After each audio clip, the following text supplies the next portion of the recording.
Apocalipsis capítulo 7, versículo 9 es donde una vez más estaremos introduciéndonos en la meditación de la palabra del Señor. Y quizás voy un poco despacio en estos temas, pero prefiero ir despacio y tratar de dejar una claridad sobre los temas que estamos mirando y no ir apresuradamente y no dejar claros los puntos y la enseñanza que estamos presentando. Entonces, miramos lo que dice la palabra en el libro de Apocalipsis, capítulo 7, versículo 9 en adelante. Después de esto miré, y aquí una gran multitud, la cual nadie podía contar, de todas naciones y tribus y pueblos y lenguas, que estaban delante del trono y en la presencia del Cordero, vestidos de ropas blancas y con palmas en las manos, y clamaban a gran voz diciendo: la salvación pertenece a nuestro Dios, que está sentado en el trono, y al Cordero. Y todos los ángeles estaban en pie alrededor del trono y de los ancianos y de los 4 seres vivientes, y se postraron sobre sus rostros delante del trono y adoraron a Dios diciendo: amén. La bendición y la gloria y la sabiduría y la acción de gracias y la honra y el poder y la fortaleza sean a nuestro Dios por los siglos de los siglos. Amén. Entonces uno de los ancianos habló diciéndome: estos que están vestidos de ropas blancas, ¿quiénes son y de dónde han venido? Yo le dije: Señor, tú lo sabes. Y él me dijo: estos son los que han salido de la gran tribulación y han lavado sus ropas y las han emblanquecido en la sangre del Cordero.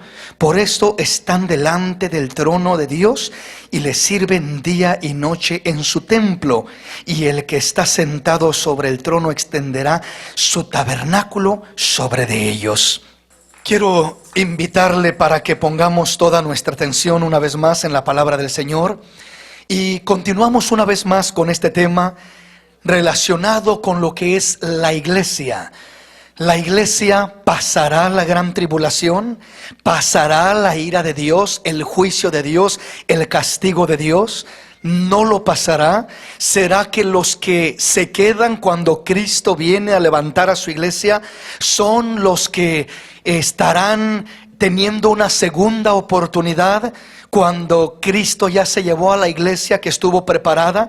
¿Qué dice la palabra de Dios acerca de todo esto? Bueno, miramos aquí lo que dice la palabra en Apocalipsis 7, versículo 9, donde nos dice la palabra: después de esto miré, y he aquí una gran multitud, la cual nadie podía contar, de todas naciones y tribus y pueblos y lenguas, que estaban delante del trono y en la presencia del Cordero, vestidos de ropas blancas y con palmas en las manos, y clamaban a gran voz diciendo: la salvación pertenece a nuestro Dios, que está sentado en el trono, y al Cordero. Aquí, para empezar, miramos que cuando la palabra nos habla de que Juan tiene una revelación, una visión maravillosa, y dice que miró Juan, y he aquí una gran multitud, la cual nadie podía contar, de toda nación, pueblo, tribu, lengua. Y dice que estaban delante del Cordero. Esta visión que tiene el apóstol Juan, definitivamente que no puede haber confusión o duda alguna de que está hablando de la iglesia de Cristo Jesús. No está hablando de otro grupo diferente, no está hablando de otra gente distinta. Es 100% afirmativo de que está hablando de la iglesia de Cristo, de su iglesia redimida, salvada, lavada por la sangre del Cordero, con ropas blancas, con palmas en las manos. Desde el Antiguo Testamento, allá en Levítico 23:40, miramos la señal de las palmas, que era una señal de victoria, de triunfo. Miramos que era una manera de manifestar esa victoria final después de una gran batalla.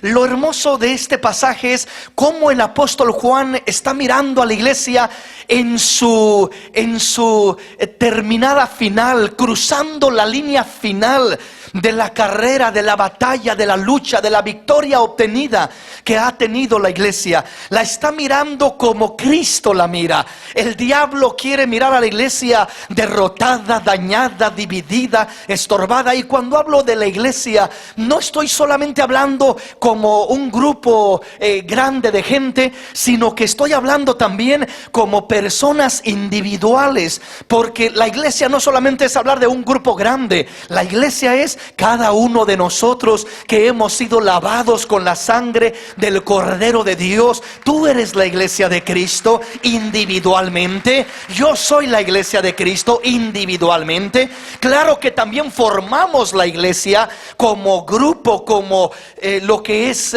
toda una congregación o como una multitud que el Señor ha redimido alrededor del mundo. Pero debemos de entender que la iglesia no solamente es un grupo, sino también es uno individualmente. Y aquí miramos ese triunfo final de la iglesia. Y digo esto porque muchas veces el enemigo nos pinta un panorama negativo, de fracaso, de derrota, de desánimo, de tantas cosas negativas en la iglesia. ¿Para qué sigues en la iglesia? ¿Para qué vas a la iglesia? ¿Para qué formas parte de esa iglesia? ¿Para qué te congregas? ¿Para qué luchas por eso? Mejor deberías de salirte e irte al mundo y vivir tu vida y gozar y hacer esto y hacer lo otro, porque esa es la imagen que el enemigo quiere que uno de alguna manera absorba, se forme en su mente y en su corazón de la iglesia, como que la iglesia es algo que no vale la pena estar en ello, como que es una organización, un organismo que realmente no conviene pertenecer a ella,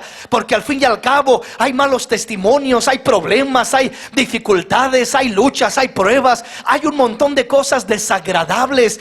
Y esa es la imagen que el enemigo quiere que veamos de nosotros mismos y de la iglesia. Pero el Señor dice: mi iglesia no es un fracaso, mi iglesia no es algo en lo cual se van a lamentar los que hayan elegido ese camino. Mi iglesia es triunfadora, vencedora, y yo la veo vestida de ropas blancas. Yo la veo triunfando, saliendo de tribulación, saliendo de lucha, de prueba, de adversidad. Es cierto, muchas son las tribulaciones, las aflicciones que el justo padecerá, pero dice: de todas ellas lo guardará el Señor. Entonces eso es lo lindo, mirar cómo Dios mira a la iglesia, como Cristo mira a la iglesia, como Cristo le enseñó la iglesia a Juan. Así debes de mirar tú la iglesia, así te debes de mirar a ti mismo. Ahorita estás pasando por una prueba y dices: ya quisiera tirar la toalla, ya quisiera rendirme, ya no quisiera seguir adelante. Pero el Señor dice: hijo, mira cómo yo veo a la iglesia. Lo que estás pasando es momentáneo, ese problema pasará. Dice por ahí el dicho: no hay mal que dure 100 años, ni persona que lo resista. Cada problema que tienes es pasajero, al ratito pasa, pero hay algo que no pasará: las promesas de Dios, la gloria de Dios, la bendición de Dios, la gloria de nuestro Padre Celestial, lo que Él nos ofrece. Sus promesas son fieles y verdaderas, su palabra es verdadera. Entonces eso nos debe de animar a mantenernos mirando a la iglesia como vencedora, porque si el diablo logra meter en tu mente una imagen de una iglesia fracasada, derrotada, perdida, débil, que no tiene esperanza, ¿para qué luchar? Te vas a decaer, te vas a sentir turbado y estorbado. Pero si tu mente está clara y tu visión está clara en quién es la iglesia y cómo es la iglesia, es una iglesia vencedora, es una iglesia triunfadora, es una iglesia que nada la detendrá. La iglesia llegará a la meta final. No es que si va a llegar, no es que si a lo mejor llega, no es que puede que llegue, no. La palabra nos afirma que la iglesia llegará a la meta final, será coronada, será vestida de ropas blancas, será recompensada, será bendecida, estará en ese triunfo final. No es que si va a suceder, es que va a suceder, es un hecho. No es algo cuestionable, no es algo para considerar si sucederá, es que va a suceder. La pregunta es si tú vas a permanecer como como parte de la iglesia hasta que eso suceda, porque de que va a suceder y no va a tardar tanto ya. La palabra dice que el que ha de venir vendrá y no tardará. Ya falta poco para que se cumpla esta palabra, para que la iglesia esté con su rey en gloria, con vestiduras blancas y con palmas en las manos, redimida, lavada. Solo mantengamos mirando a la iglesia como Cristo la mira. Nunca te formes o permitas que el diablo te forme una imagen deteriorada de la iglesia. La iglesia es esto, aquí negativo allá, negativo por allá, y puras cosas malas. En veces comienza a llenar el enemigo la mente de una persona en cuanto a la iglesia y lo aparta de la iglesia. Pues qué triste, porque la iglesia al final de todo, cuando todo pase, la iglesia termina en triunfo, en gloria, en bendición y en victoria. Eso no es cuestionable, ese es un hecho. Ya el Señor lo dijo, ya Juan lo miró. Ahí entre esa multitud tienes que estar tú, tengo que estar yo. Y como dice el apóstol Juan, retén, he aquí yo vengo pronto y mi galardón conmigo, dice el Señor. Retén lo que tienes para que ninguno tome tu corona. Simplemente es eso, retén lo que tienes, mantén lo que tienes, aférrate a lo que tienes, no pierdas lo que tienes, para que ninguno tome tu corona, esa bendición, esa victoria. Pero bueno, entonces cuando miramos lo que es el contexto de este texto, si miramos que dice que Juan miró y he aquí una gran multitud, la cual nadie podía contar, de todas naciones y tribus y pueblos y lenguas, que estaban delante del trono y en la presencia del Cordero, vestidos de ropas blancas y con palmas en las manos. Una vez más le digo, definitivamente no hay duda alguna, no hay debate, no hay dilema alguno en cuanto a si es la iglesia o no la es. Definitivamente que sí es la iglesia. Ahora, la pregunta es, entonces, esta iglesia, según seguimos mirando, y de repente dice la palabra que entonces, dice el versículo 14, yo dije, Señor, tú lo sabes. Le preguntaron, el versículo 13 dice, entonces uno de los ancianos habló diciéndome, estos que están vestidos de ropas blancas, ¿quiénes son y de dónde han venido? Y yo le dije, Señor, tú lo sabes. Y él me dijo, estos son los que han salido de la gran tribulación y han lavado sus ropas y las han emblanquecido en la sangre del Cordero. Entonces aquí es donde viene el concepto, la idea de pensar, bueno, entonces si han salido de la gran tribulación, entonces quiere decir que la iglesia va a pasar por la gran tribulación. Si interpretamos de esa manera este texto, ¿verdad? O algunos otros lo pondrán de otra manera diciendo, no, es que la iglesia de Cristo, parte de la iglesia se fue con el Señor, pero la parte que se quedó es la que va a creer y se va a firmar en ese tiempo de la gran tribulación, y entonces son los que van a formar esta multitud, habiendo una segunda oportunidad para ellos. Ese es el segundo concepto que se forman, hablando de este pasaje, basándose más que todo en el versículo 14.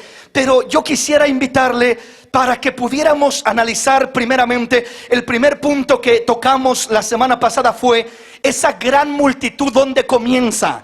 Esa gran multitud es la iglesia, sí lo es. ¿Dónde comienza?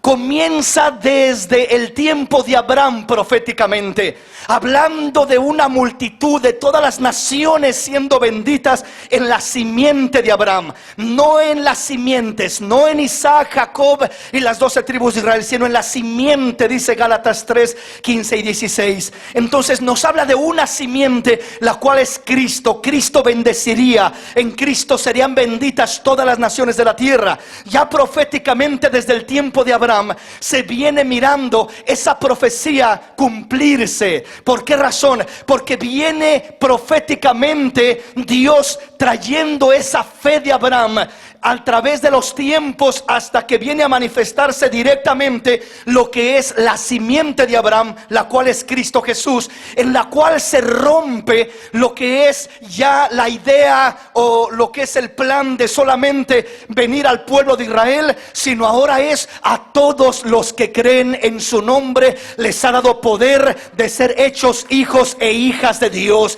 por cuanto los suyos no le recibieron, a todos los que le recibieron Entre ellos estás tú, entre ellos estoy yo, a los que le hemos recibido qué maravilloso poder, potestad de ser hechos hijos de Dios. Hay muchos títulos en este mundo, hay muchos privilegios, hay muchas cosas lindas que puede recibir, pero no hay ningún título tan lindo como el ser llamados y hechos hijos e hijas de Dios. Eso es más honorable, eso es más honroso que cualquier título que alguien pueda abrazar en esta tierra. Ese es el título más lindo y más precioso, porque eso te convierte en un príncipe. Él es el Rey de reyes y el Señor de señores, y si Él es el Rey, yo soy príncipe porque soy hijo de Él. Príncipes y princesas delante de Dios, somos un linaje adquirido por Dios, un pueblo adquirido, nación santa, para anunciar las virtudes de aquel que nos llamó de las tinieblas a su luz admirable. Entonces esa multitud viene siendo profetizada a través de los tiempos. Desde Abraham, en Daniel la miramos que el Señor Jesús habló de esa multitud, comisionando a sus discípulos a ir a predicar la palabra y alcanzar al mundo entero, por todas las naciones, que vinieran y les predicaran el evangelio para que creyesen y formaran parte de la iglesia de Cristo. La iglesia de Cristo se ha venido formando de gentes de toda clase de pueblo, tribu, nación, lengua, desde el tiempo de Cristo Jesús, que se abrió plenamente el plan de salvación para el mundo entero. Por eso es que allí se abre ya el plan, por causa de que el Mesías Cristo se manifiesta y Él viene primeramente queriendo cumplir las promesas a Israel, pero de alguna manera en el plan de Dios ya estaba: voy a endurecer el corazón de Israel en parte, los voy a endurecer por un tiempo. ¿Hasta cuándo, Señor? Hasta que entre la plenitud de los gentiles, hasta que alcance a aquellos que no son israelitas, porque si Dios no endurece a Israel, tú y yo estaríamos perdidos y no tendríamos esperanza de salvación. Pero Dios, al endurecer a Israel, hay gente que dice: pero qué terrible Israel, qué terribles, ¿cómo es que no pudieron creer en su Mesías? ¿Cómo es que lo rechazaron? ¿Cómo es que no creen en Él hasta este momento? Hermano, no digas qué terrible, porque esa es misericordia de Dios. Si ellos están endurecidos, es porque Dios los endureció, es porque Dios lo hizo en su perfecto plan. Él es el que diseñó ese plan, endurecerlos por un momento. ¿Para qué? Para darte a ti gracia, esperanza, oportunidad, para que tú, que no eras israelita, para que tú, que eras mexicano, guatemalteco, salvadoreño, hondureño, tengas herencia en el reino de los cielos al creer en Cristo Jesús como Señor y Salvador de tu vida, para que tengas parte entre los santificados. Qué grande misericordia la que Dios ha tenido para con nosotros, la que Dios ha mostrado para con nosotros. Este mismo fundamento lo miramos en aquella parábola que se encuentra en Mateo capítulo 20, los obreros de la viña. Dice que el Señor sale a contratar obreros para su viña desde la mañana y a mediodía y por la tarde, pero a la última hora dice que fue a contratar a otros obreros y les dijo: ¿quieren trabajar para mí? Pues sí, si queremos, pues ándenle, vayan a mi labranza. Una última hora, cuando terminó el día, dice que los llama a todos y le dice a su mayordomo: págales primero a los que llegaron al último, a los de la última hora, y luego les pagas a los que trabajaron todo el día. Y cuando llegan los de la última hora, al final del día, Dios divide lo que es el pueblo redimido en general, en total, en dos grupos solamente. Un grupo es el pueblo de Israel, la nación de Israel, y el otro grupo es la iglesia de Cristo Jesús. Al final de todo, solamente hay dos grupos. Al final del día, que trabajaron, que le sirvieron al Señor, solamente hay dos grupos: el pueblo de Israel, que comenzaron a ser llamados desde la mañana, a mediodía, por la tarde, que trabajaron todo el día, que soportaron la carga y el calor del día. ¿Qué significa eso? ellos han sufrido, ellos vivieron en tiempos duros, ellos tuvieron que vivir bajo la ley. La ley no era un descanso, la ley no era un reposo, la ley era una carga, era una opresión. Ellos han pagado un precio caro por mantener de alguna manera su fe, por mantener sus promesas. Han pasado tribulaciones terribles, han sido prácticamente marginados, destruidos en muchas ocasiones, y Dios ha sido misericordioso y los ha vuelto a restaurar. Por eso es que al final del día, al final de todo, el Señor llama a los obreros y dice: manda a llamar primero a los que llegaron al último. Y dice que vienen los últimos. ¿Quiénes son los últimos? Nosotros, los del último tiempo, es la iglesia de Cristo. Los de la última hora es la iglesia de Cristo. Ir a trabajar a un lugar una última hora, eso ya no es trabajo, eso ya es gracia de Dios. Esa es la gracia de Dios. La última hora representa, simboliza la gracia de Dios. A nosotros nos ha tocado la gracia de Dios. Qué privilegio, qué bendición, qué dicha la que tenemos de parte de Dios, haber venido a entrar a la gracia de Dios. Imagínese usted que se encuentre un patrón en la calle. Usted pasa por los Home Depots por ahí en la mañana temprano, 5 o 6 de la mañana, y está lleno ahí de hombres diciendo: llévame a mí a trabajar, no tienes trabajo para mí. Y allá hay un montón queriendo trabajar. Imagínese usted que usted pasa a las 4 de la tarde por ahí y le dice a uno: ¿quieres trabajar? Sí, ¿hasta qué horas? Hasta las 5. Queda una hora nada más. ¿Y cuánto vas a pagar? Pues el día completo. Eso es gracia. ¿A quién le van a pagar todo un día cuando solo trabaja una hora? Y digo trabaja porque ni siquiera es trabajo, porque lo que hemos recibido por gracia lo hemos recibido. El que hizo el trabajo fue Cristo. El que ganó el precio fue Cristo. El que nos redimió fue Cristo. El que nos otorgó la salvación fue Cristo. Es un regalo de Dios lo que hemos recibido. Es un regalo de Dios. La salvación preciosa, la salvación especial que tú y yo hemos recibido, es un regalo de Dios. Y dice la palabra que cuando manda llamar para pagarles, no manda primero llamar a los que comenzaron primero. Manda llamar primero a los que comenzaron al último. A los primeros que nos va a pagar somos a nosotros. A los primeros que le pagan no es al pueblo de Israel.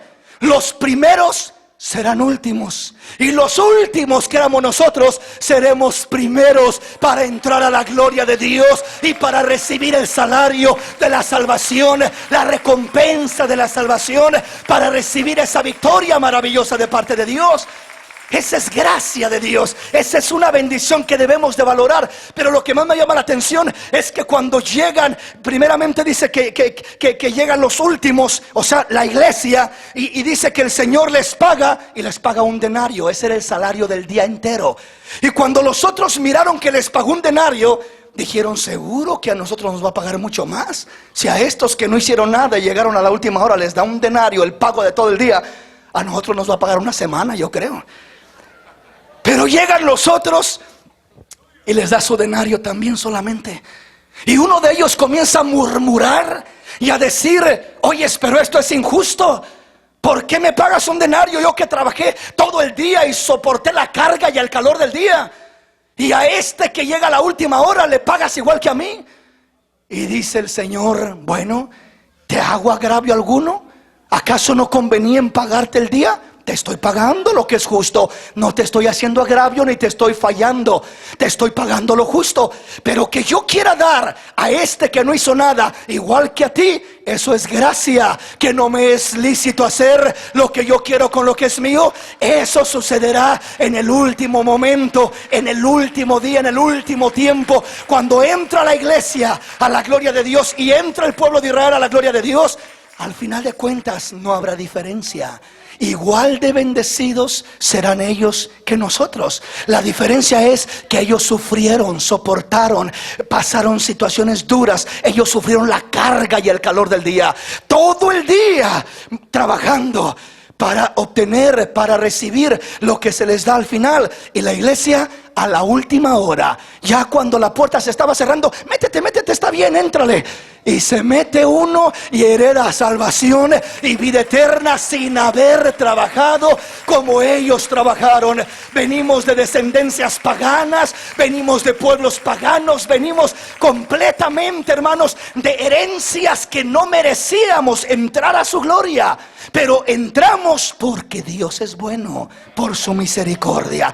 Entonces, la nación, la iglesia comienza a predicar la palabra y a traer a las naciones enteras de toda tribu, pueblo, nación, lengua, desde que Cristo ya resucitó y les da la encomienda que se derramaría el Espíritu Santo en Hechos capítulo 2 y se derrama el Espíritu. Comienzan a predicar el Evangelio por todo lugar. Allí mismo en Pentecostés había una multitud de gente de todas las naciones bajo el cielo. Dice que era tanta gente que había allí que cada uno hablaba un idioma, otro lenguaje, otro lenguaje. Y esas fueron las primicias, los primeros frutos que recibió el Señor. Señal que en Pentecostés, cuando dice que se derramó el Espíritu, ¿era casualidad que era Pentecostés el día de las cosechas? No, era un plan perfecto de Dios. ¿Era casualidad que había gente de todas las naciones bajo el cielo reunidas ahí y escucharon aquel estruendo y corrieron ahí cerca del aposento a mirar qué está pasando aquí, qué sucede, qué es esto que oímos, qué está aconteciendo aquí? No era casualidad. Era casualidad que cuando ellos se confunden y están diciendo, unos dicen están borrachos, otros dicen no sabemos qué está pasando, cómo es que los oímos hablar en nuestra propia lengua las maravillas de Dios. Pero Pedro se levanta y dice, estos no están borrachos, ni locos, ni ebrios. Esta es la promesa del profeta Joel, de Dios por medio del profeta, que en los últimos días derramaría de su espíritu sobre toda carne. Y ahí se cumple la promesa. Dios alcanzando a multitudes, más de 3,000 almas se convirtieron en un solo mensaje de Pedro, de todas las naciones, porque los que estaban allí escuchando eran de todas las naciones. Entonces las primicias en Pentecostés fueron de todas las naciones, ya simbolizando lo que iba a ser el contenido de la iglesia. La iglesia no iba a componerse de una nación, de un pueblito, de una iglesita por ahí que dice que ellos son la iglesia de Cristo y nada más que ellos. No, la iglesia de Cristo no es una organización o una denominación. La iglesia de Cristo es de toda nación, pueblo, tribu, lengua, en los confines de la tierra, hasta donde está llegando este bendito evangelio, y las gentes están creyendo en el precioso sacrificio de Cristo Jesús y están recibiendo lo que Él hizo por nosotros y están entrando a la iglesia de Cristo, formando parte de la iglesia de Cristo. Entonces esta multitud no es una simple multitud como cuando el Señor multiplicó los peces y los panes, que había una multitud ahí de 5,000 o más de 5,000. No, hay muchas multitudes en la escritura que miramos en un lugar y en otro, pero ninguna multitud como esta multitud, que es de toda nación, pueblo, tribu, lengua. Entonces no nos está hablando de un grupito, sino de toda una multitud, de las gentes que han vivido, que ya han muerto, como decía el apóstol Pablo. Por eso Pablo decía a los tesalonicenses: hermanos, no se entristezcan como los que no tienen esperanza. Porque si creemos que Jesús murió y resucitó, así también dice, va a traer a aquellos que murieron creyendo en Él.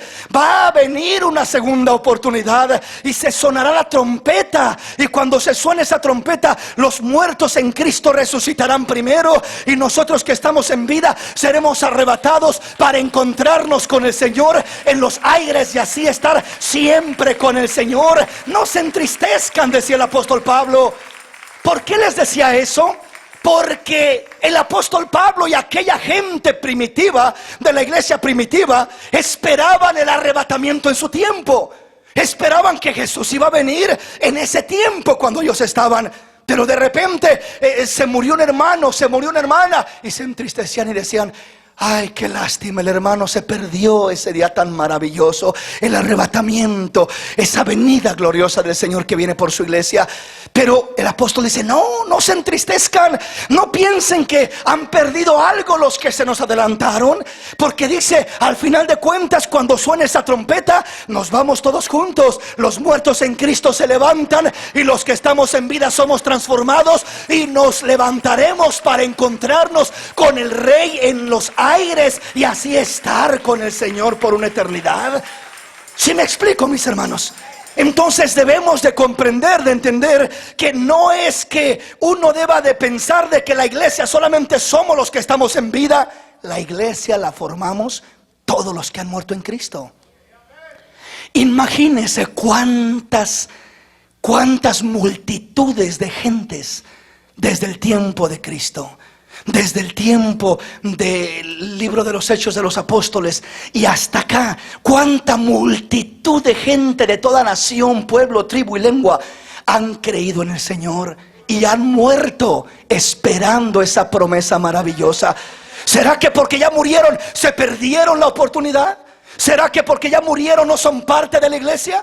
¿Será que la iglesia solamente somos los vivos que estamos presentes en este tiempo? No, la iglesia de Cristo se forma tanto de vivos como de muertos que han creído en Cristo Jesús, y todos juntos seremos arrebatados para encontrarnos con el Señor. Entonces entendamos que esa multitud de la que habla la palabra, primeramente no está hablando solamente de gente que esté viva en el presente, sino que está hablando aún de la multitud, que yo le garantizo que son más los que forman la iglesia que han muerto que los que estamos con vida.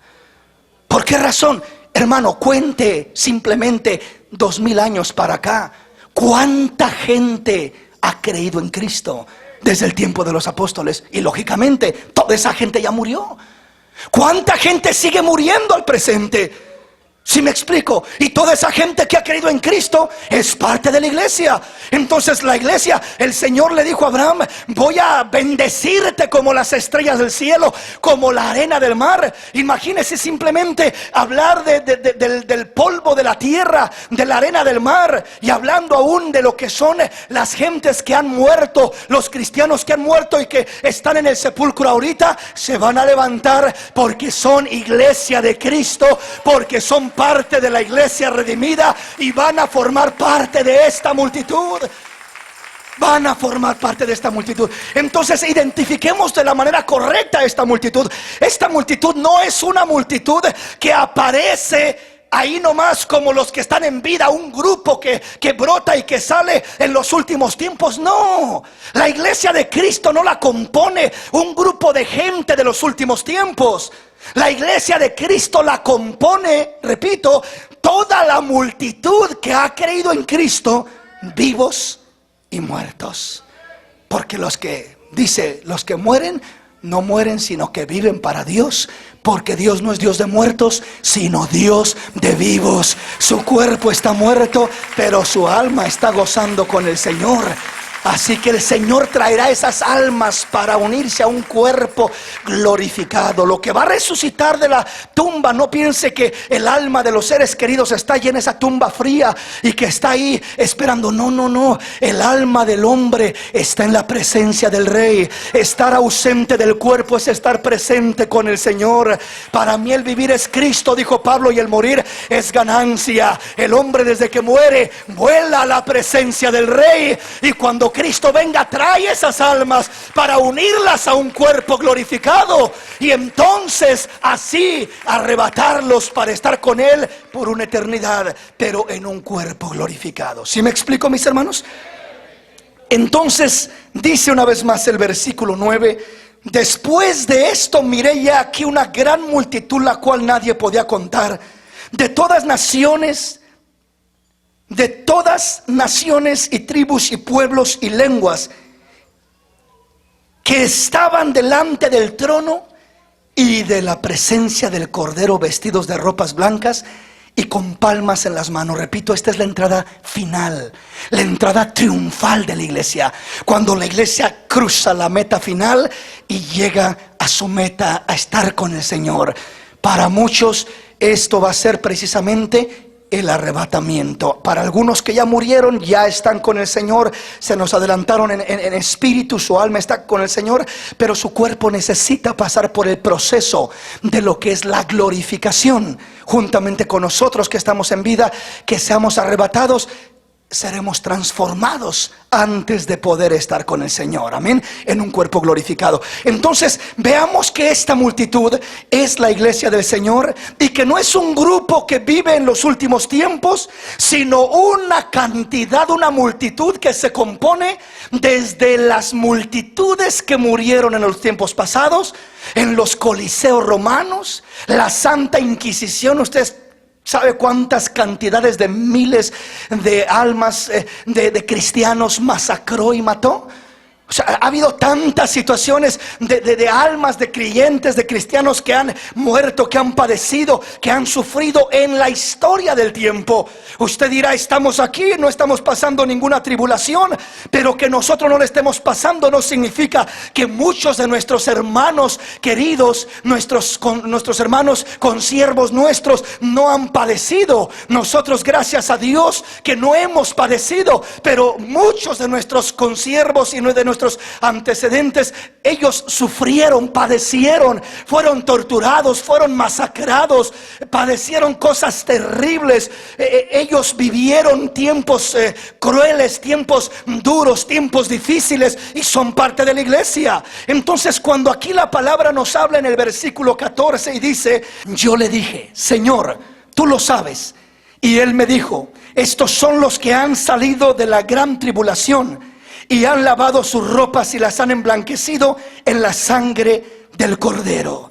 Han lavado sus ropas y las han emblanquecido en la sangre del Cordero. Estos son los que han salido de la gran tribulación. Aquí es donde entra la confusión para muchos. Muchos, al oír hablar de la gran tribulación, lo confunden con lo que es la ira de Dios. La ira de Dios es el juicio de Dios, es el castigo de Dios. Es la ira que viene sobre el desobediente para destruir, no para bendecir. La ira de Dios no viene para hacer un bien, sino para hacer un mal. Es decir, ira significa juicio, enojo. Se desatará el juicio de Dios contra este mundo. Se desatará, y comienza uno a mirar todo Apocalipsis. Desde Apocalipsis capítulo 6 comienza a mirar cómo esta tierra comienza a ser azotada, con terremotos, con temblores, con inundaciones, con plagas, con pestes, con toda clase de cosas terribles.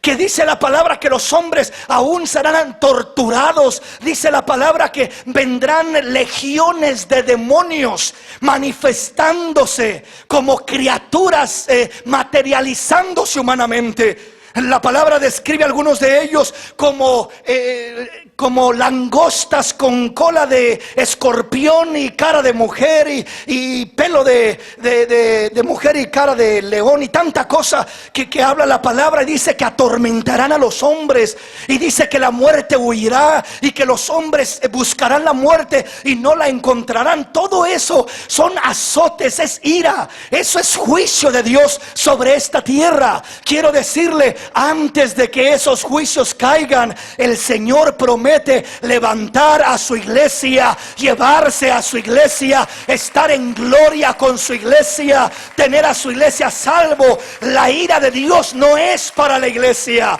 la ira de Dios es para el mundo. El mundo que rechazó a Cristo, el mundo que no quiso ser lavado con la sangre del Cordero, el mundo que rechazó la palabra de Dios. Para ellos es la ira de Dios. ¿Y qué es para la iglesia? ¿Qué hay para la iglesia? Consuelo eterno, bendición eterna, gozo eterno, triunfo eterno, por cuanto creíste a las buenas nuevas de salvación. Dios no quiere el castigo para el hombre. Dios quiere que escapemos del juicio de Dios. ¿Y cómo escapamos? Escapamos creyendo en Cristo, entrando en el Evangelio, entrando en la palabra, dejando que Cristo venga y salve y perdone y limpie nuestras vidas. ¿Sí me explico, hermanos? Entonces la ira no es para la iglesia, la ira es para el mundo desobediente. La iglesia es arrebatada antes de ello. Ahora, cuando dice que estos son los que han salido de la gran tribulación. Dice, yo le dije, Señor, tú lo sabes. Y me dijo, estos son los que han salido de la gran tribulación y han lavado sus ropas y las han emblanquecido en la sangre del Cordero. Esa palabra, los que han salido de la gran tribulación, es la que confunde. ¿Por qué? Porque aparentemente se mira como que son los que van a estar ahí en el tiempo de la ira de Dios, porque se confunde la gran tribulación con la ira de Dios. Gran tribulación, aún al hablar la palabra de gran tribulación, esta gran tribulación no es la ira de Dios. Separemos esas dos cosas, porque tribulación, la iglesia ha pasado, la iglesia está pasando en diferentes lugares. Aunque aquí no lo estemos mirando, pero hay muchos lugares donde la iglesia está pasando gran tribulación.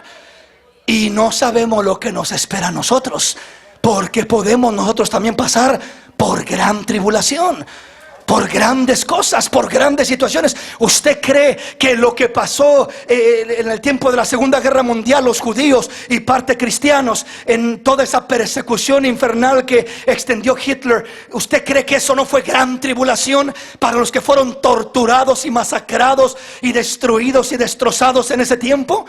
Claro que fue una terrible y gran tribulación. ¿Usted cree que lo que pasó todo el pueblo cristiano en las persecuciones de la Santa Inquisición, usted cree que eso no fue gran tribulación?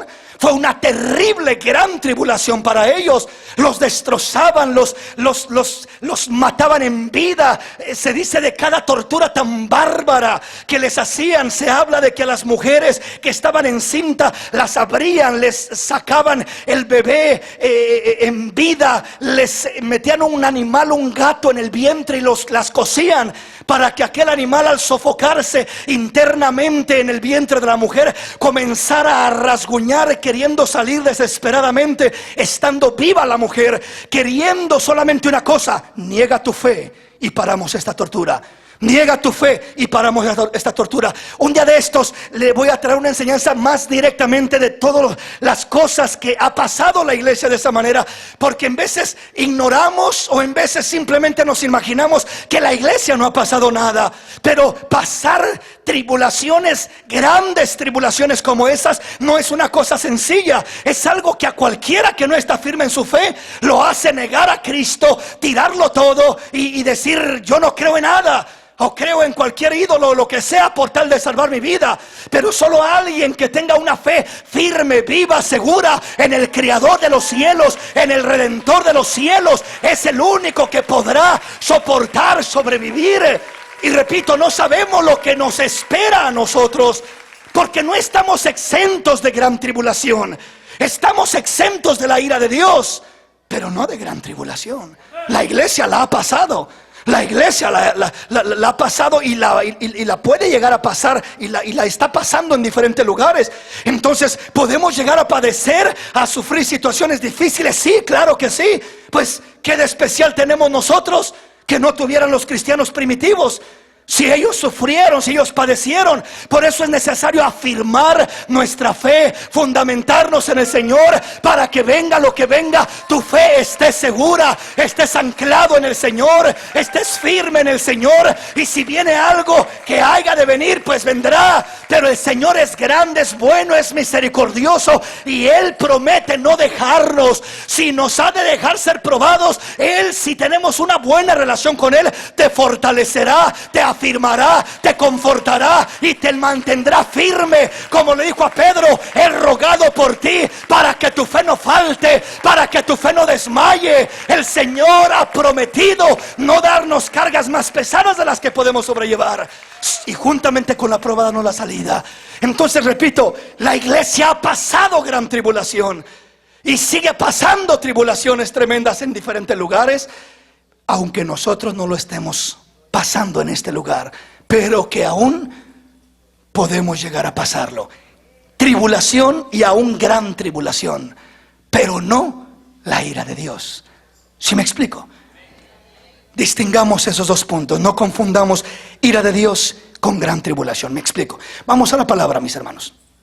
Una escritura más que se utiliza para hablar y respaldar la enseñanza de que la iglesia pasará la gran tribulación, o que de alguna manera el que se quede tendrá una segunda oportunidad. Apocalipsis capítulo 20, vamos a leer desde el versículo 1 hasta el versículo 4 para entenderlo mejor.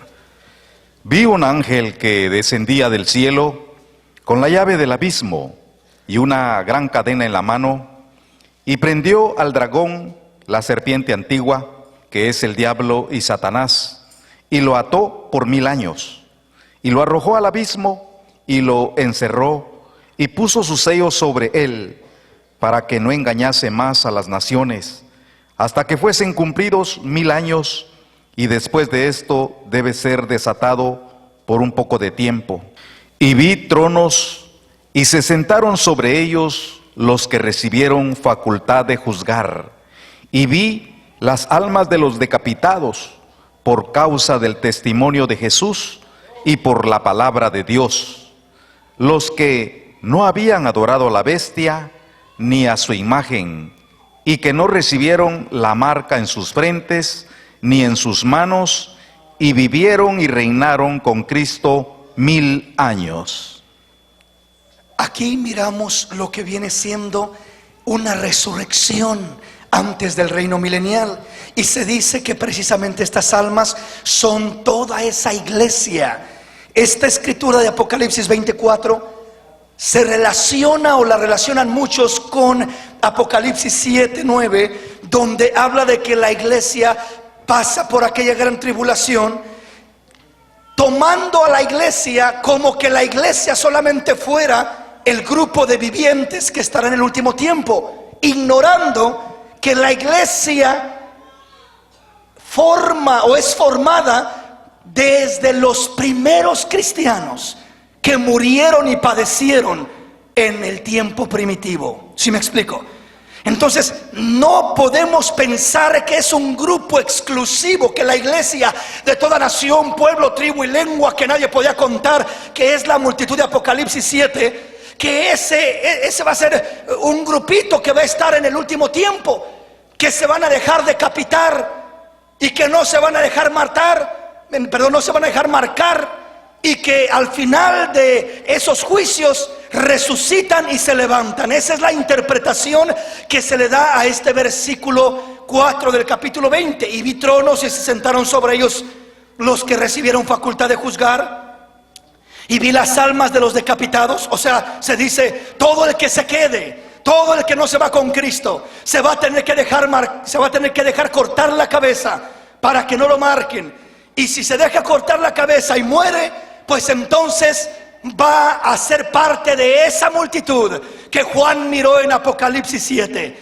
Nada que ver con eso, mis hermanos, nada que ver con eso.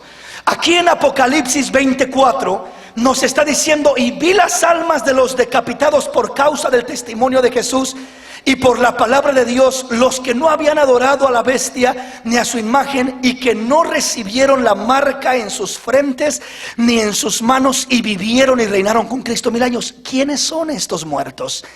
¿Quién es esta gente que resucita? Estos las almas que vio Juan, que resucitaron para reinar con Cristo en el milenio.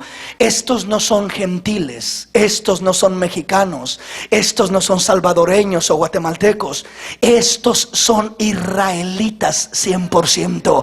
La nación con quien Dios va a tratar en el tiempo de la ira de Dios. En ese tiempo cuando la iglesia ya fue arrebatada. Miramos la semana pasada que dice Romanos 11:25 que es necesario que entre la plenitud de los gentiles, y entonces todo Israel será salvo. En otras palabras, cuando dice que entre la plenitud de los gentiles, cuando entra el último gentil a la iglesia, el último gentil dice, te acepto, Cristo, y le abre su corazón y se rinde a los pies del Señor, y el Señor dice, este es el último que yo tenía lugar para él. Entonces se cierra la puerta puerta, y ahí viene el arrebatamiento y el Señor levanta su iglesia, y entonces comienza el trato con Israel. Ahí comienza Dios a trabajar con la nación de Israel. Muchos de ellos padecerán, muchos de ellos morirán, muchos de ellos darán su vida por causa de no adorar a la bestia, de no creer en el anticristo. Y cuando todos esos israelitas fieles a Dios, que prefieren morir, que prefieren perder la vida, que adorar a la bestia, mueren, el Señor al final de esa ira, al final de esos juicios, cuando ya purifica la tierra y comienza el reino milenial, dice: vi las almas de los decapitados por causa del Señor y de su palabra, que no se dejaron marcar ni adoraron a la bestia, y vivieron y reinaron con Cristo 1000 años. Son puramente israelitas. El trato de Dios en ese tiempo es para Israel. El tiempo de Dios es para Israel, no es para el gentil. Se acabó el tiempo del gentil, se cerró la puerta para el gentil. ¿Estamos comprendiendo? Vamos a la palabra. Le voy a llevar a diferentes escrituras un poco más rápido porque ya se me fue el tiempo y no estoy avanzando. Segunda de Tesalonicenses capítulo 2 versículo 3 al 12.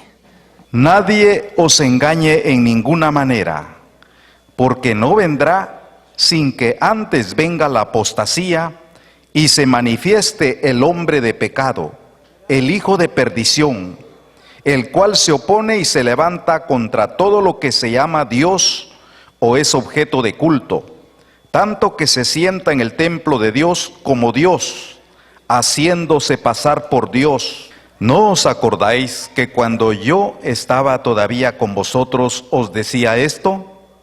Y ahora vosotros sabéis lo que lo detiene, a fin de que a su debido tiempo se manifieste. Oiga, dice que desde que Pablo estaba, dice: yo les decía estas cosas, les vengo hablando de esto, y ahora vosotros sabéis lo que lo detiene. En otras palabras, hay algo que está deteniendo a ese hijo de perdición, hombre de pecado, hijo de perdición, que se manifieste plenamente.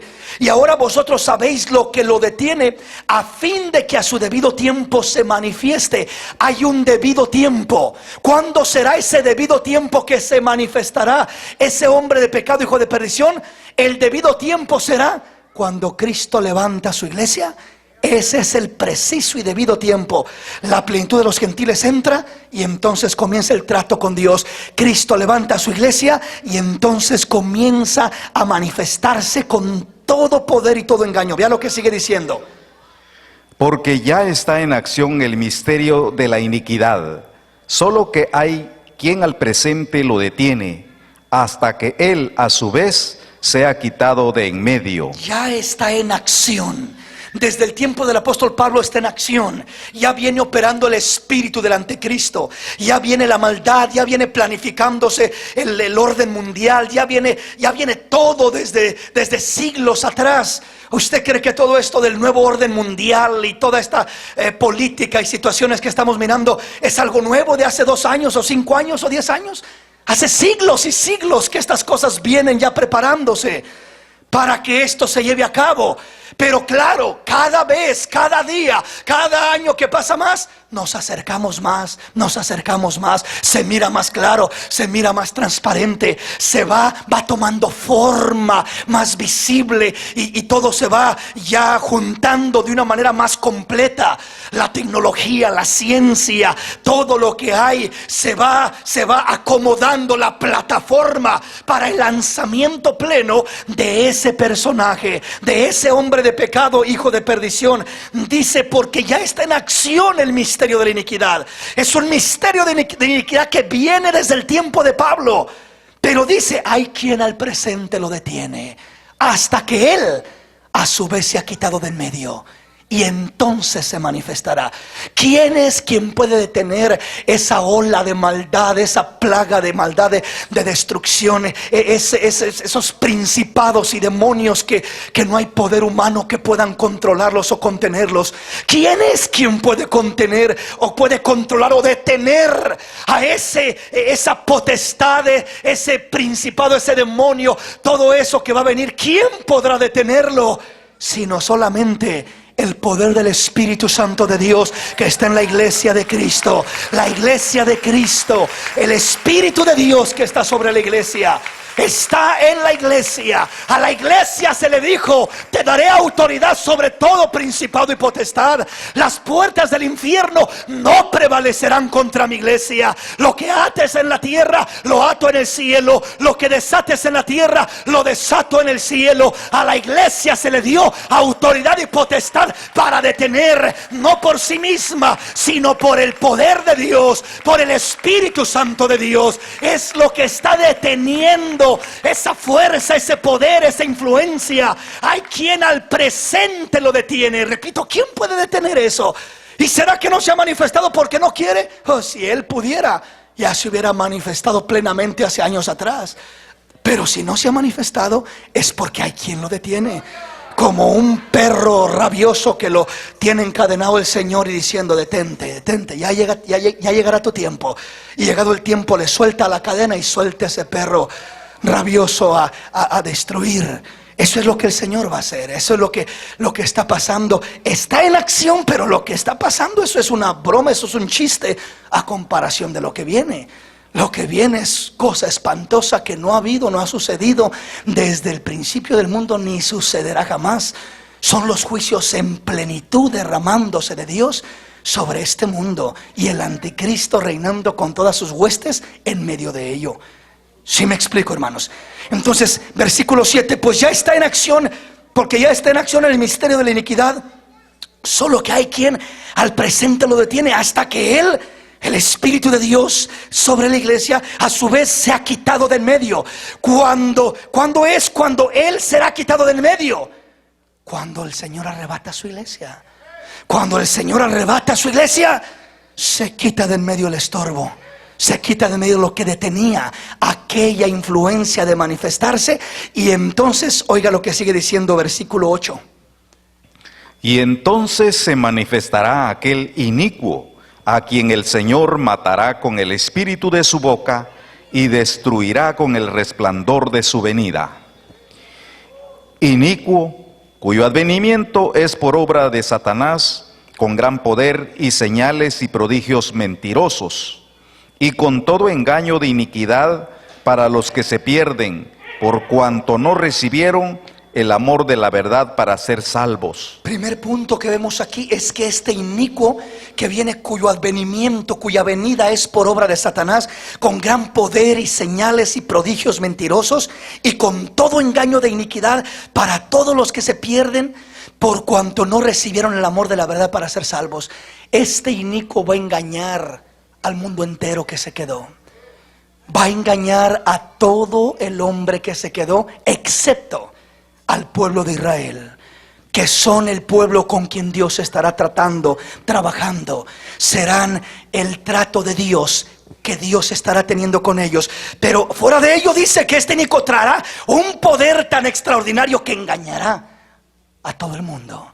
Y dice que por cuanto no recibieron el amor de la verdad para ser salvos, serán engañados por este poder mentiroso y engañoso. Alguna persona podrá decir: hermano, yo ya estoy escuchando, y si yo me llego a quedar, no voy a ser engañado. Vea lo que sigue diciendo. Por esto, Dios les envía un poder engañoso para que crean la mentira, a fin de que sean condenados todos los que no creyeron a la verdad, sino que se complacieron en la injusticia. Si alguien logra burlar al enemigo y dice: yo no le creí y yo no cedí a sus mentiras y ni me dejé llevar por sus falsos engaños, Dios se encargará de que tú creas a la mentira y seas condenado, por cuanto dice: no recibieron el amor de la... Dios mismo enviará un poder engañoso para que crean a la mentira. Del diablo podrá escapar alguien, aún con todo el poder que tiene, pero de Dios, ¿quién podrá escapar? ¿Quién podrá librar eso? Entonces, si dice que Dios mismo enviará un poder engañoso para que crean a la mentira, ¿a fin de que qué? A fin de que tengan una segunda oportunidad, a fin de que sean condenados todos los que no creyeron a la verdad, sino que se complacieron en la injusticia. Este es el tiempo de creer a la verdad, la palabra de Dios. Cristo es la verdad. Él dijo: yo soy el camino, yo soy la verdad y yo soy la vida, y nadie viene al Padre si no es por mí. Es el tiempo de creer en Él. No mañana, no pasado, no después de que Cristo venga, sino ahora que Cristo aún no ha venido. Aún está la puerta abierta, aún es tiempo de la gracia, es tiempo de creer. Porque el que no cree dice: hay quien está deteniendo ese poder engañoso del diablo. Dice: pero cuando Él se ha quitado, cuando el Espíritu de Dios levante a la iglesia. Porque la Biblia dice: así como el Espíritu de Dios levantó a Jesús de entre los muertos, el mismo Espíritu que lo levantó a Él de entre los muertos es el Espíritu que nos levantará a nosotros. Aleluya. Al que está muerto lo levantará de ahí el cuerpo, y al que está en vida levantará este cuerpo, transformándolo en un proceso para encontrarnos con el Señor en gloria. Entonces todos seremos arrebatados, levantados con el Señor. Asimismo, entonces asimismo dice que cuando se ha quitado de en medio aquel que está deteniendo que se manifieste ese inicuo, dice: entonces se manifestará y engañará a todo el que se complació en la injusticia, al que no creyó en la verdad. Y si alguien es libre o no lo puede engañar, o no lo alcanza a engañar por alguna razón, algún milagro del enemigo, Dios dice: yo mismo enviaré un poder engañoso para que crean a la mentira y sean condenados. Entonces eso suena como que hay esperanza. Eso suena como que hay segunda oportunidad para el que se queda.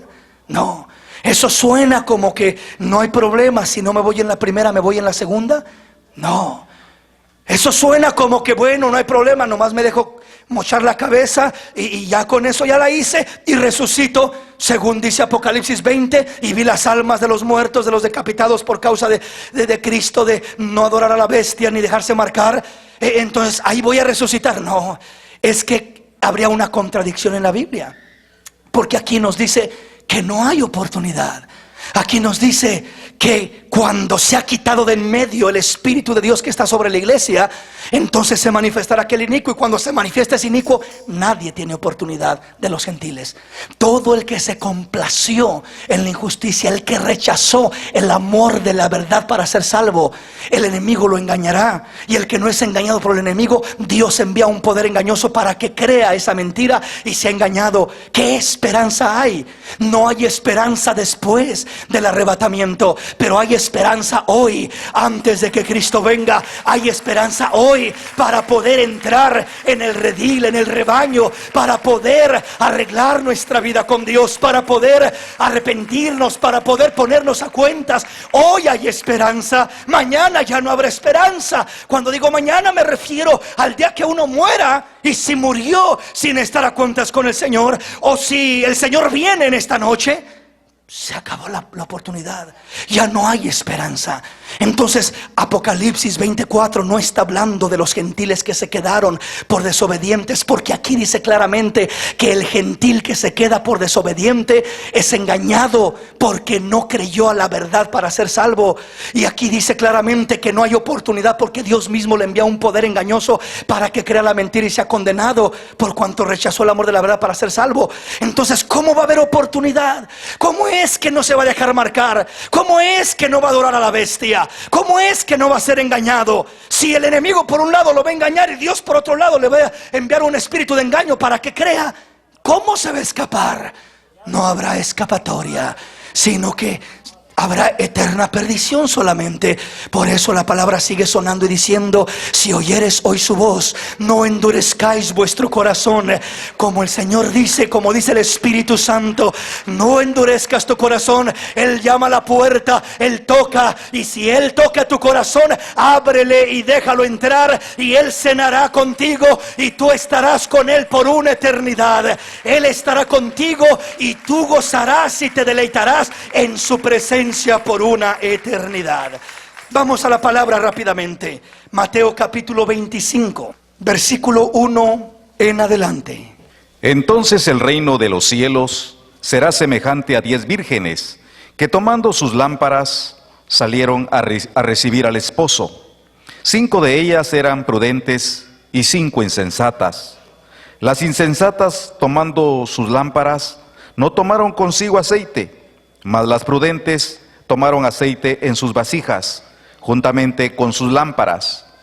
Y tardándose el esposo, cabecearon todas y se durmieron. Y a la medianoche se oyó un clamor: aquí viene el esposo, salid a recibirle. Entonces todas aquellas vírgenes se levantaron y arreglaron sus lámparas. Y las insensatas dijeron a las prudentes: danos de vuestro aceite, porque nuestra lámpara se apaga. Mas las prudentes respondieron diciendo: para que no nos falte a nosotras y a vosotras, id más bien a los que venden y comprad para vosotras mismas. Pero mientras ellas iban a comprar, vino el esposo, y las que estaban preparadas entraron con él a las bodas, y se cerró la puerta.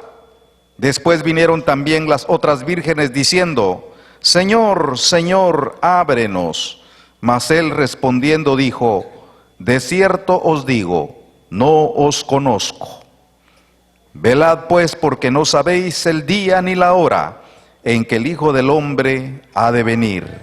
¿Acaso no nos está hablando este pasaje de la venida del Señor, de que Él viene a levantar a su iglesia? Si miramos claramente como el apóstol Pablo dice que Él quiere presentar a la iglesia como una virgen pura a Cristo.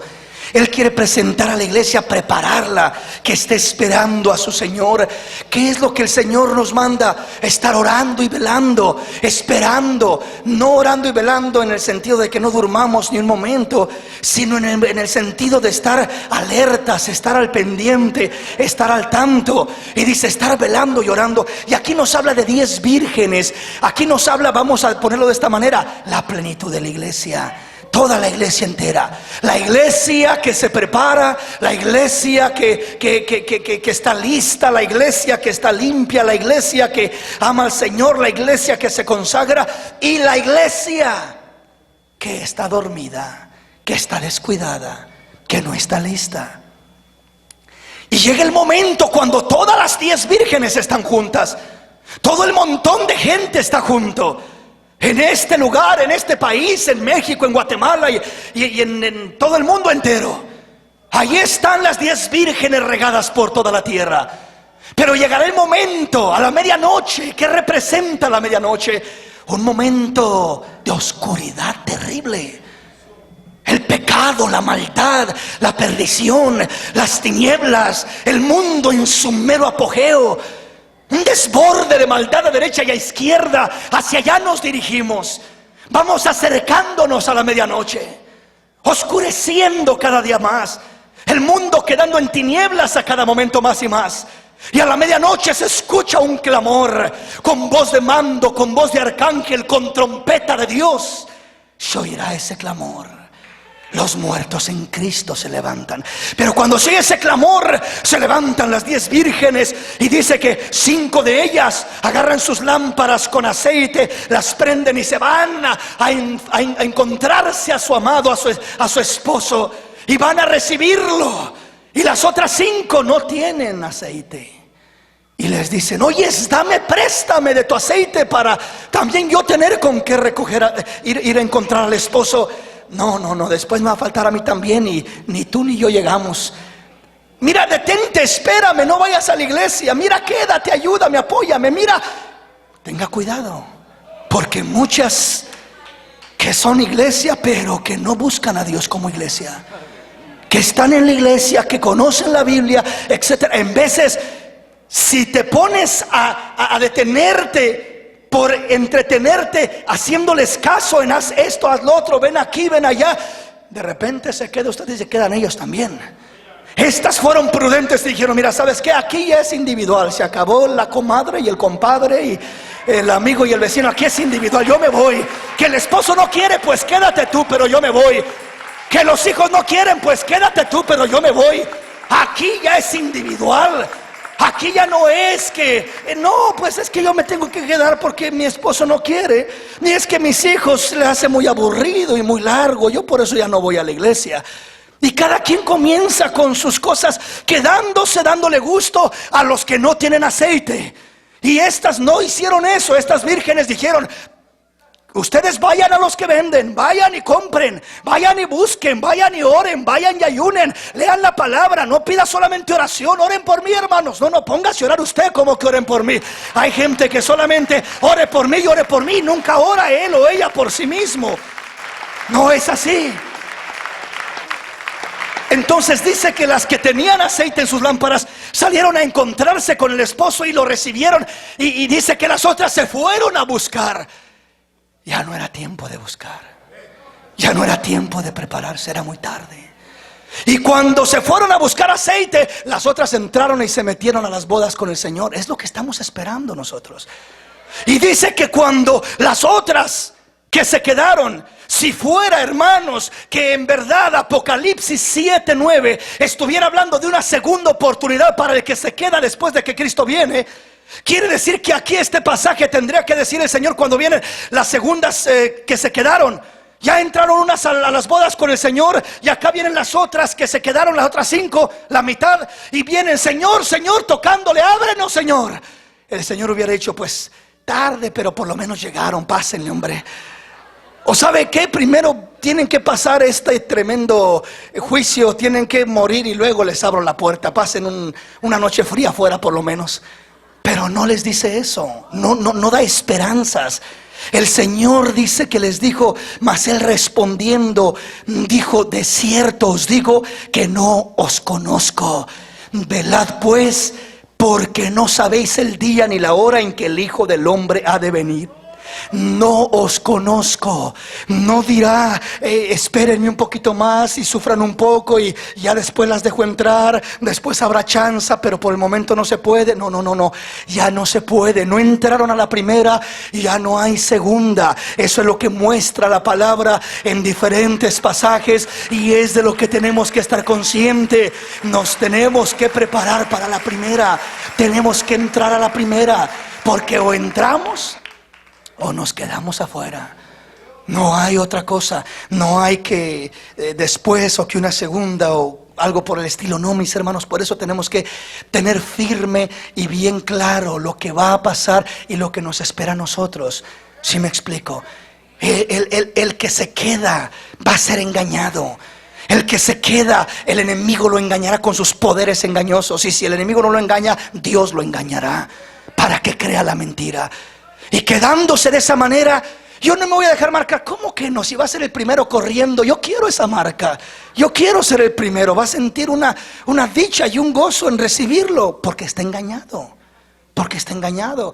No va a mirar a ese personaje como algo terrible. Va a mirar a ese personaje como un Dios, como un Salvador, como a Cristo. Así lo va a mirar el mundo. Dijo el Señor: a mí no me reciben, que vengo en nombre de mi Padre, pero otros que vienen en su propio nombre, a ese lo recibirán. Y ese los engañará, hablando del anticristo. Entonces, mis hermanos, este es el tiempo, este es el día, este es el momento. Busquemos al Señor, preparémonos, llenémonos de Él, fortalezcámonos en Él, que este es el tiempo que el Señor ha hecho. Una escritura más y le termino. Venga conmigo, Mateo 25, 31. Vea lo que dice la palabra en este pasaje.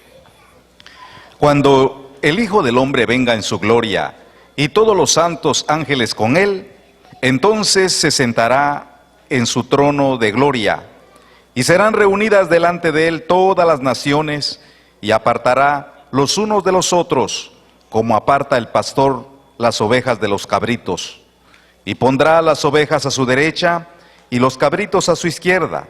Entonces el rey dirá a los de su derecha: venid, benditos de mi Padre, heredad del reino preparado para vosotros desde la fundación del mundo. Porque tuve hambre y me diste de comer, tuve sed y me diste de beber, fui forastero y me recogisteis, estuve desnudo y me cubristeis, enfermo y me visitasteis, en la cárcel y vinisteis a mí. Entonces los justos les responderán diciendo: Señor, ¿cuándo te vimos hambriento y te sustentamos, o sediento y te dimos de beber? ¿Y cuándo te vimos forastero y te recogimos, o desnudo y te cubrimos? ¿O cuándo te vimos enfermo en la cárcel y venimos a ti? Y respondiendo el rey les dirá: De cierto os digo que en cuanto lo hicisteis a uno de estos mis hermanos más pequeños, a mí me lo hicisteis. Entonces dirá también a los de la izquierda: apartaos de mí, malditos, al fuego eterno, preparado para el diablo y sus ángeles. Porque tuve hambre, y no me diste de comer, tuve sed, y no me diste de beber, fui forastero, y no me recogisteis, estuve desnudo, y no me cubristeis, enfermo, y en la cárcel, y no me visitasteis. Entonces también ellos le responderán diciendo: Señor, cuando te vimos hambriento, sediento, forastero, desnudo, enfermo o en la cárcel, y no te servimos. Entonces le responderá diciendo: de cierto os digo que en cuanto lo hicisteis a uno de estos más pequeños, tampoco a mí me lo hicisteis. E irán estos al castigo eterno y los justos a la vida eterna. Es que la Escritura no deja espacio para algo más. Solo habla de derecha, izquierda, de condenación y vida eterna, de o eres o no eres, o eres cristiano o no lo eres, o eres frío o eres caliente. Pero el tibio nunca ha habido una esperanza o una oportunidad para él. Dice: al tibio lo vomitaré de mi boca. Y el tibio es el que supuestamente es, pero no es. ¿Sí me explico? O sea, está en medio, un pie en el mundo, otro pie en la iglesia. No hay un fundamento, no hay una solidez en su fe. Entonces no hay algo que respalde que hay una oportunidad en la palabra de Dios. Mientras Cristo no viene, de hecho que la hay, pero una vez que ya vino, no hay un registro en la palabra que nos muestre lo contrario. Una última escritura, y ahora sí es la última. Lucas 17. Lucas 17. No quiero dejarlos sin compartirles esta escritura que queda pendiente. Lucas capítulo 17, versículo 26 al 36. Oiga, esto va de la mano completamente con lo que leíamos de las 10 vírgenes. Y vea cómo lo relata aquí el Señor a través de Lucas. Lucas 17, 26 al 37. Como fue en los días de Noé, así también será en los días del Hijo del Hombre. Comían, bebían, se casaban y se daban en casamiento, hasta el día en que vino Noé en el arca, y vino el diluvio y los destruyó a todos. Ahí miramos que se cierra la puerta en el diluvio. Y dice: será igual, lo mismo que pasaba, así estará el tiempo, la gente en este tiempo. Y dice: cuando vino el diluvio los destruyó a todos. Nunca dice que cuando la gente clamaba en el tiempo del diluvio, les abrió la puerta y entraron al último, y hubo una segunda oportunidad para los que no habían creído. No, simplemente perecieron todos. Vea lo que sigue diciendo. Asimismo, como sucedió en los días de Lot, comían, bebían, compraban, vendían, plantaban, edificaban. Mas el día en que Lot salió de Sodoma, llovió del cielo fuego y azufre y los destruyó a todos. Mas el día que salió Lot de Sodoma, dice el apóstol Pedro en su carta que el justo Lot afligía su alma al mirar la conducta perversa de aquella gente. Y de alguna manera Dios tenía misericordia de Sodoma y Gomorra, de no destruirlos, porque allí estaba Lot y su familia.